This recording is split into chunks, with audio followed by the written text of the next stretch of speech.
moi de la brioche. Donc, j'ai choisi sur Cookie Dough une recette qui était très bien cotée, dont les autres utilisateurs parlaient beaucoup. C'est la brioche de Jeanne que ça s'appelle. Donc, vous allez pouvoir la retrouver sur l'application. Donc, moi, je l'ai déjà entrée dans ma semaine, dans le fond, parce qu'on peut faire ça, programmer même jusqu'à 2 ans d'avance nos repas. Donc, vous allez sur l'application et puis vous ajoutez dans votre calendrier à la date que vous voulez faire. Puis vous pouvez mettre plusieurs recettes dans la même journée ou dans le même week-end et tout ça. Donc, vous pouvez prévoir à l'avance beaucoup de choses. Donc, là, je l'avais comme prévu pour demain. Donc, je vais aller la chercher. Et sur l'application, justement, vous pouvez aller voir toutes les étapes, tous vos ingrédients. Et puis après ça, votre temps total, temps de préparation, temps total, nombre de parts, le niveau. Celui-là, c'est niveau moyen. Ça fait 2 ans que je l'ai monté mon mix. Fait que je me dis que peut-être que dans le niveau moyen, je vais être correct. Donc, évidemment, à 4h15, temps total, c'est qu'il y a le temps de pousse de la pâte, de la brioche. Le temps de cuisson, le temps de préparation. Donc, la vidéo va être évidemment coupée pour vous montrer bout par bout les moments importants de la préparation. Donc, on va commencer tout de suite le mélange. Donc là, on me demande, et super important, Momo a la balance intégrée. C'est les pâtes, la balance. Donc, moi, je la mets sur une planche en bois pour pouvoir le déplacer. Jamais déplacer directement votre Thermomix sur le comptoir parce que ça peut faire sauter les pâtes. Puis évidemment, vu que c'est la balance, ben, ça peut dérégler la balance. Donc, jamais le traîner sur le comptoir. Puis, quand vous pesez vos choses, évidemment, ben, vous accotez pas votre main sur le bord. Donc là, on me demande 130 g de lait ou 130 g de crème. On va y aller avec le lait, ça va être un peu moins riche.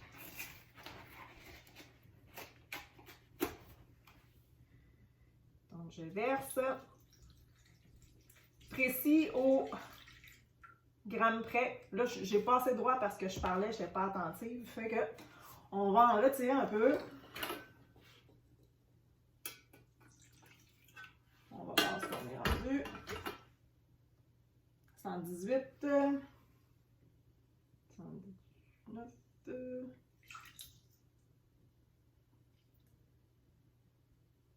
Quand on fait de la pâtisserie, ben, je pense que vous le savez, il faut que ce soit assez précis. Quand c'est des recettes de mijoter, de viande et tout ça, on peut s'amuser avec les quantités, mais quand c'est de la pâtisserie, il faut vraiment être précis. C'est de la chimie, c'est de la science. Donc, on appuie sur suivant. 20 g de levure fraîche ou 10 g de levure sèche. J'ai pas de levure fraîche. Éventuellement, je vais m'en trouver dans des boulangeries ou dans il y a certaines épiceries qui en ont. Là, j'en ai pas trouvé hier. Donc, on va y aller avec la levure sèche. Levure sèche, il faut l'activer. Et c'est toujours quantité divisée en 2 d'une levure fraîche. Si dans une recette, c'est juste inscrit levure fraîche, vous pouvez prendre une levure sèche, mais diviser la quantité en 2. Et il faut l'activer 3 minutes 37 degrés. Donc, je vais y aller avec mon 10 g. Si je me souviens bien, c'est à peu près 2 cuillères à thé, 10 g. Et de le mettre vraiment dans le liquide et non sur les lames. Encore un petit peu. Parce que si vous le mettez sur les lames, vous n'êtes pas gagnante, elle ne sera pas activée. Et 10 g. Time out. À cette étape-ci de la recette, j'ai absolument pas fait ce que je venais d'expliquer, c'est-à-dire activer ma levure sèche. J'ai suivi la recette parce que la première option, c'était avec de la levure fraîche. Donc, ça m'a pas indiqué de faire activer ma levure comme je venais de vous l'expliquer. Donc, habituellement, j'aurais dû sortir du mode recette, aller dans le mode manuel et programmer 3 minutes, 37 degrés à vitesse 1, juste pour justement activer ma levure sèche, ce que j'ai pas fait. Est-ce que le résultat va être bon? Je vous invite à suivre le reste de la vidéo pour le découvrir. Et en même temps, si vous n'êtes pas déjà abonné à la chaîne, la nouvelle chaîne Karine et Momo en cuisine, là, je vous invite à le faire en appuyant sur le petit carré vert qui est juste en bas de la vidéo. Donc, voici la suite. Ensuite, 500 g de farine de blé. Là, j'ai pris une farine à pain vu que c'est vraiment quelque chose qu'on va faire en fait. J'ai choisi ma farine à pain. Donc, 500 g. Truc, la louche, toujours pratique.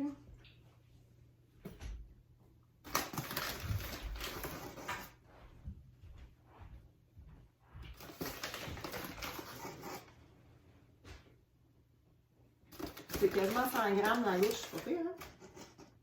Je suis encore 300. Là, on va y aller plus doucement.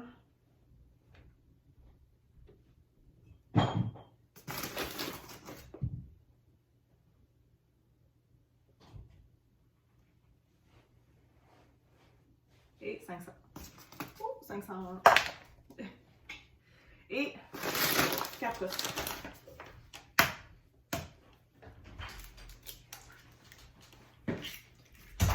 Je sais qu'il y en a qui préfèrent verser dans un autre bol avant les cocos. Hein. Moi, je vais direct dedans parce que comme je vous l'ai déjà mentionné, je faisais énormément de vaisselle avant d'avoir mon Thermomix. Maintenant, je m'en évite. J'en évite surtout à mon chum parce que c'est le deal qu'on a. Je cuisine, il fait la vaisselle. Donc, je lui évite un peu de vaisselle aussi. Donc, les 4 cocos et 10 g de sel.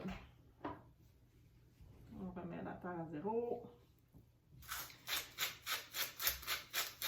Ouais, là, ça va être un peu long. Je vais l'ouvrir, ça va aller plus vite. Et actuellement, c'est à peu près 2 cuillères à thé, 10 g.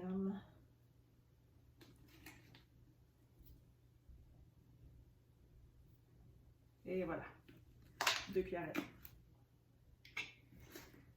50 g de sucre en poudre. Là, c'est une application les recettes sont surtout françaises. Donc, sucre en poudre, pour eux, c'est du sucre ordinaire, sucre granulé. Et sucre glace, ça va être du sucre en poudre.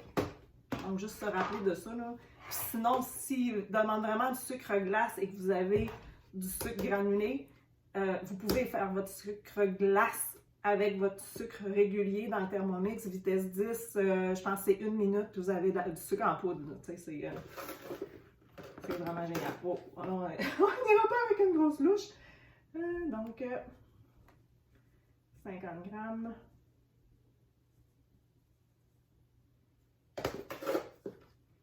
Et là, comme je disais, je ne l'ai jamais essayé, cette brioche-là, mais ça a l'air qu'elle est vraiment très appréciée.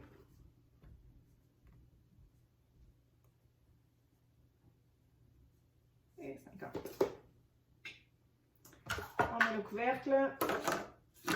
Les recettes, justement, guidées, ils vous disent toujours quoi faire au fur et à mesure. Fait que vous n'avez pas besoin, justement, de livres de recettes. Vous vous épargnez énormément de place dans la maison à acheter des livres de recettes et tout ça.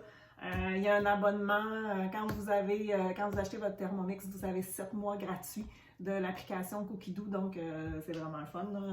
Vous avez accès à des milliers de recettes partout dans le monde, dans plusieurs langues, et puis vous vous amusez là-dedans. Donc, suivant, là, on va pétrir, vraiment mode pétrin pendant 5 minutes. On le laisse aller. Donc, après notre 5 minutes de pétrin, on va ajouter dans la recette 200 g de beurre doux froid. Là, beurre doux, j'ai supposé que c'était du beurre non salé. Donc, j'y vais avec ça. Puis, de toute façon, on a déjà mis du sel dans la recette. Donc, on y va. Un couteau. 200 g, c'est quand même pas mal. Et le mode pétrin, dans le fond, c'est que vos lames vont tourner dans un sens et après ça, dans l'autre. Comme un vrai boulanger frais. Hein. Donc, pas besoin de vous débattir les épaules pour le faire. Momo le fait pour nous.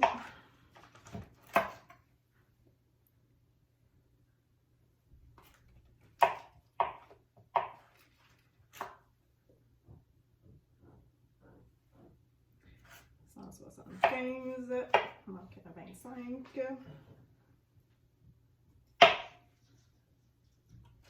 Un petit 10 encore. Oups, pas dans l'écran, c'est pas winner, ça va dedans.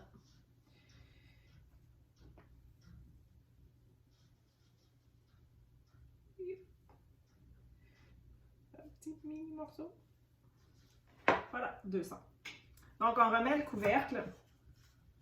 Et là, il m'indique aussi de mettre le couvercle doseur. Donc, on le garde. Dans les recettes préprogrammées, il va vous le dire justement si vous devez l'enlever ou pas. Des fois, dans certains modes pétrin, on l'enlève pour aérer le plus la pâte. Donc là, pas besoin. Et là, on va avoir 15 minutes de pétrin. On laisse aller. Ouh! Ça y va. Alors voilà, notre 15 minutes additionnelles de pétrin est terminée. La pâte doit être filante, ça c'est ce qu'ils nous disent. J'imagine qu'elle l'est. Ouais.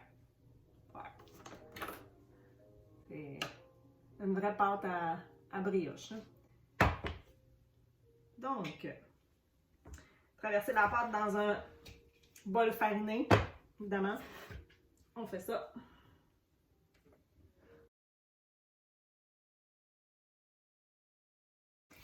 Donc, j'ai traversé la pâte dans le bol fariné.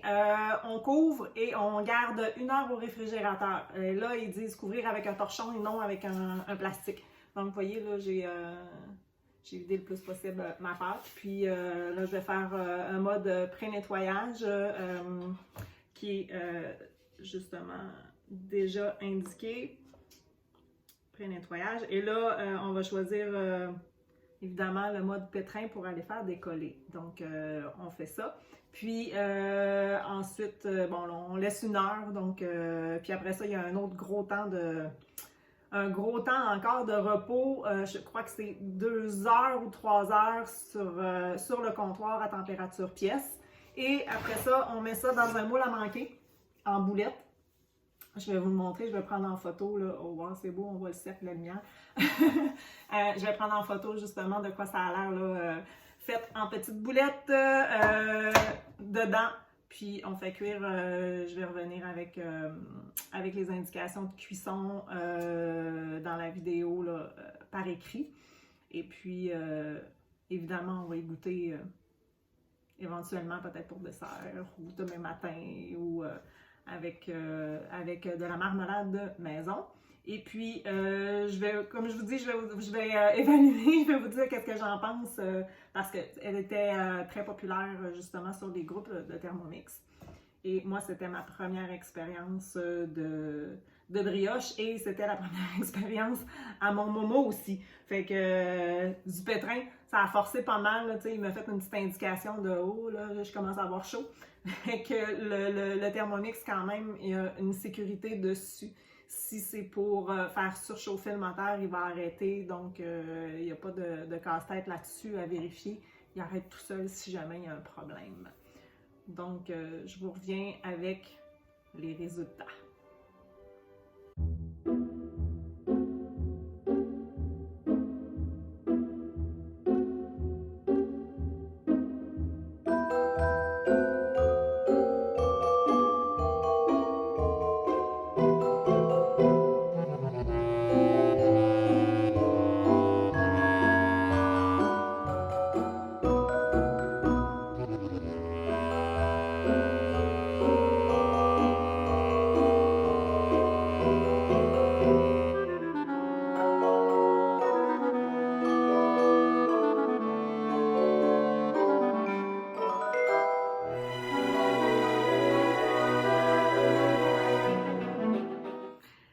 J'ai été chanceuse. La recette a fonctionné quand même et je me suis posé la question pourquoi. Je me suis dit que probablement que vu qu'il y avait beaucoup de pétrissage, déjà il y avait une certaine chaleur, donc ça avait activé la levure pendant le pétrissage. Donc j'ai vraiment été chanceuse. Ça aurait pu être un flop total.